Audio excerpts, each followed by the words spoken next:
நிகழும் மங்களகரமான குரோதி ஆண்டு ஜூன் மாதம் 15ஆம் தேதி சனிக்கிழமை அன்று உத்திரம் நட்சத்திரத்தில் நவமி திதியில் வரியான் நாமயோகத்தில் பாலவம் கரணத்தினில் மகத்தான ஆனி மாதம் பிறக்கிறது.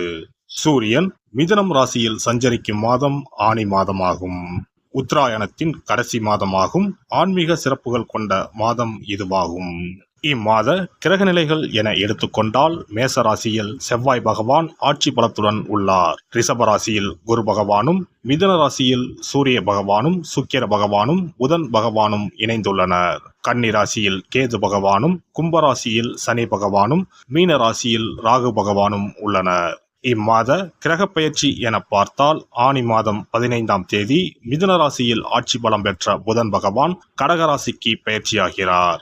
ஆனி மாதம் 16ஆம் தேதி சனி பகவான் வக்கர பயிற்சி அடைகின்றார். ஆனி மாதம் 23ஆம் தேதி சுக்கிர பகவான் கடகராசிக்கும், ஆனி மாதம் 28ஆம் தேதி செவ்வாய் பகவான் மேசராசியில் இருந்து ரிஷபராசிக்கும் பயிற்சி அடைகின்றனர். இந்த கிரக அமைப்பினால் உங்கள் வாழ்வில் இம்மாதம் ஏற்படக்கூடிய மாற்றங்கள் என்னென்ன என்பதனையும், ஏதாவது அசுப பலன் ஏற்பட்டால் ராசிக்காரர்கள் செய்ய வேண்டிய பரிகாரம் என்ன என்பதனை பற்றியும் காண்போம். மகர ராசி அன்பர்களே, இந்த மாதம் மனதில் இருந்த குழப்பங்கள் நீங்கும். தெளிவான முடிவுகளை எடுப்பீர்கள். சாமர்த்தியமாக செயல்பட்டு காரிய வெற்றிகளை காண்பீர்கள். புதிய விஷயங்களை அறிந்து கொள்வதில் ஆர்வம் உண்டாகும். பணவரத்து அதிகரிக்கும். வழக்குகளில் சாதகமான போக்கு காணப்படும். தொழில் வியாபாரம் சிறப்பாக நடக்கும். வியாபாரம் தொடர்பான பயணங்கள் செல்வதன் மூலம் கூடுதல் லாபம் கிடைக்கப் பெறுவீர்கள். தொழிலை விரிவுபடுத்த ஆலோசனைகளை மேற்கொள்வீர்கள். பார்ட்னரிடம் இருந்து வந்த பிரச்சனைகள் அகலும். உத்தியோகத்தில் இருப்பவர்களின் செயல்திறமை வெளிப்படும். அதனால் மேல் அதிகாரிகளின் பாராட்டும் கிடைக்கப் பெறுவீர்கள். வரவேண்டிய பணம் வந்து சேரும். சக ஊழியர்கள் உங்களுக்கு ஆதரவாக இருப்பார்கள். வெளியூர் பயணங்களும் அதனால் ஆதாயமும் உண்டாகும். குடும்பத்தில் சந்தோஷம் உண்டாகும். குடும்பத்தில் இருப்பவர்களால் அதிகப்படி வருமானம் இருக்கும். கணவன் மனைவிக்கு இடையே சுமூகமான உறவு காணப்படும். பிள்ளைகளின் எதிர்கால நலனுக்காக பாடுபடுவீர்கள். தாய் தந்தையரின் உடல் நிலையில் கவனம் தேவை. உறவினர்கள் நண்பர்கள் மூலம் ஆதாயம் கிடைக்கும். பெண்களுக்கு எந்த விஷயத்திலும் தெளிவான முடிவை எடுக்க சிரமப்படுவீர்கள். புதிய விஷயங்களை அறிந்து கொள்ள ஆர்வம் உண்டாகும். அரசியல்வாதிகளின் பணியாற்றும் திறன் அதிகரிக்கும். கட்சி மேலிடத்தால் உற்சாகப்படுத்தப்படுவீர்கள்.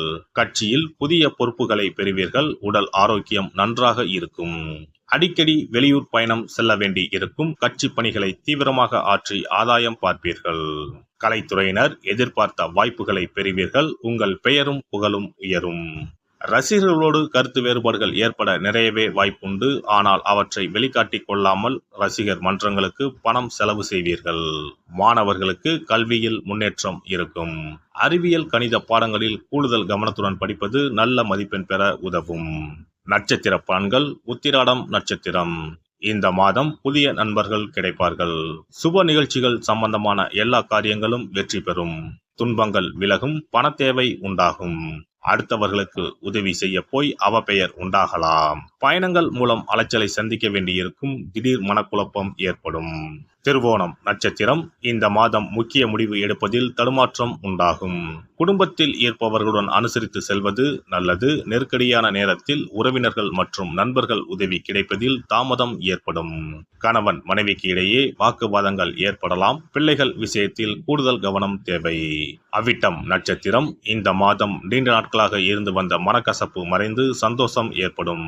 பெற்றோரின் வாழ்வில் மகிழ்ச்சி அதிகரிக்கும். வீட்டில் சுப நிகழ்ச்சிகள் தாமதமானாலும் சிறப்பாக நடக்கும். புதிய வீடு நிலம் வாங்கலாம். பழைய வீட்டை பழுது பார்க்கலாம். பணப்புழக்கம் சரியாக இருக்கும்.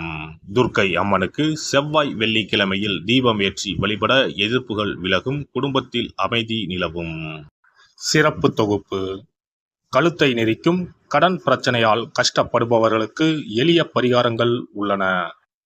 ருண ரோக சத்ரு இந்த மூன்றுமே மனிதர்களை வெல்லக்கொள்ளும். அதிலும் கடன் பிரச்சனை கவலையை ஏற்படுத்தி மனிதர்களை கலங்க வைத்துக் கொள்ளும். கடன் பிரச்சனையால் கஷ்டப்படுபவர்களுக்கு எளிய பரிகாரங்கள் உள்ளன. இந்த எளிய பரிகாரங்களை நம்பிக்கையோடு செய்தால் நிச்சயம் பலன் கிடைக்கும். ஒருவரின் ஜாதகத்தில் 6ஆம் இடம் கடன் ஸ்தானத்தை குறிக்கும். கடன் பிரச்சனையால் இன்றைக்கு பலரும் தற்கொலை செய்து கொள்கின்றனர். சக்கரத்தாழ்வார் அருள் இருந்தால் கண்டிப்பாக கடன் பிரச்சனைகள் நீங்கும். பெருமாள் கோவிலுக்கு சென்று சனி மற்றும் புதன்கிழமைகளில் சக்கரத்தாழ்வார் சன்னதியில் துளசி மாலை சாற்றி 12 முறை வலம் வர வேண்டும். ஒவ்வொரு முறை வலம் வரும் பொழுதும் கடன் தீர்வதற்கு மனமுருக நம்பிக்கையோடு வேண்டிக் கொள்ள வேண்டும். தொடர்ந்து 12 வாரங்கள் செய்தாலே கடன் பிரச்சனை தீர்ந்து மன நிம்மதி ஏற்படும். மேசராசியில் பிறந்தவர்கள் தயிரை கொண்டு இனிப்பு பலகாரம் செய்து ஒவ்வொரு வெள்ளிக்கிழமையும் மாலை வேளையில் பசுவுக்கு கொடுத்து வர கடன் பிரச்சனைகள் தீரும். விருச்சிக ராசியில் பிறந்தவர்கள் ஞாயிற்றுக்கிழமை அன்று லட்சுமி நரசிம்மருக்கு காய்ச்சிய பசும்பால் அல்லது பானகத்தை பிரசாதமாக வைக்க வேண்டும். 48 நாட்கள் இந்த பூஜையை செய்தால் கடன் தொல்லையில் இருந்து விடுபடலாம். ரிஷபராசியில் பிறந்தவர்கள் ஜவ்வரிசி கொண்டு இனிப்பு தயாரித்து அதை வெள்ளிக்கிழமையன்று பசுவிற்கு மாலை வேளையில் கொடுத்து வர கடன்கள் அடைந்து சுகம் பெறலாம். துலாம் ராசிக்காரர்கள் பசும்பாலை சுக்கிர ஓலையில் வில்வ மரத்திற்கு ஊற்றவும். 24 வெள்ளிக்கிழமை செய்திட நிச்சயமாக கடன் தீரும். வெள்ளிக்கிழமையில் அரச மரத்தடி விநாயகருக்கு அகலில் 11 தீபமும் 11 முறை வலம் வந்தும் வழிபட்டால் கடன் தீரும். மிதுன ராசிக்காரர்கள் தினசரி சிறிது தயிர் சேர்த்து குளித்து வரவும். கடன்கள் நீங்கும். மாலை வேளையில் சூரிய தரிசனம் அஸ்தமனத்துக்கு முன் செய்து வரவும். கன்னி ராசிக்காரர்கள் சனிக்கிழமைகளில் உளுந்து வடை தானம் செய்யவும். அதை நீங்கள் உண்ணக்கூடாது. மேலும் துளசிக்கு தினசரி நீர் வார்த்து ஒரு மண் அகலில் நல்லெண்ணெய் விளக்கேற்றி வைக்க ருண நிவாரணம் பெறலாம். கடகராசிக்காரர்கள் ஒவ்வொரு ஞாயிறும் சிறிது வெள்ளக்கட்டியை ஓடும் நீரில் விடவும். கடன்கள் வெள்ளம் போல கரைந்துவிடும். சிம்ம ராசியில் பிறந்தவர்கள் ஒவ்வொரு சனிக்கிழமையும் அரச மரத்தடியில் மண் அகலில் நல்லெண்ணெய் ஊற்றி கருப்பு திரி கொண்டு 8 விளக்குகள் ஏற்றி வர கடன்கள் அழிய வழி பிறக்கும். மகர ராசிக்காரர்கள் சனிக்கிழமைகளில் எள்ளுருண்டை செய்து பலருக்கு தானமாய் கொடுத்து வர கடன் தொல்லைகள் நீங்கும். கும்பராசிக்காரர்கள் வியாழன் மாலை 6 மணிக்கு குங்குமப்பூ சேர்த்த பாதாம் கீர் செய்து மகா விஷ்ணுவுக்கு நிவேதனம் செய்து முதலில் தான் அறிந்துவிட்டு பின்பு மற்றவருக்கும் தானமாய் கொடுத்து வர கடன்கள் மலமளவென அடைபடும். தனுசு ராசிக்காரர்கள் செவ்வாய்க்கிழமைகளில் ஆலய பணிகளுக்கு செங்கல்கள் முடிந்த அளவு வாங்கி கொடுக்க கடன்கள் அடைந்து நிம்மதி பெறலாம். மீன ராசிக்காரர்கள் செவ்வாய்க்கிழமை அன்று மதியமோ இரவோ நோயாளிகளுக்கு சப்பாத்தியை தானமாக கொடுத்து வர கடன்கள் வேகமாக அடைய ஆரம்பிக்கும். குறைந்தது 9 சப்பாத்திகள் கொடுப்பது நல்லது. செவ்வாய் பகவானை மனதார நினைத்துக் கொள்வது நலம் தரும். பௌர்ணமி நாளில் குலதெய்வத்திற்கு படையலிட்டு வழிபடுவது சிறப்பு.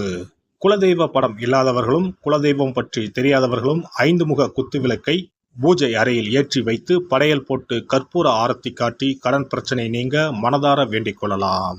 இவ்வாறாக 9 பௌர்ணமிகள் விடாமல் இந்த பரிகாரம் செய்ய கடன் தொல்லைகள் எளிதாக தீர்ந்துவிடும். கடன் தீர்வதற்கான வழிகளும் கிடைக்கும். இந்த பரிகாரத்தை அனைத்து ராசிக்காரர்களும் செய்யலாம்.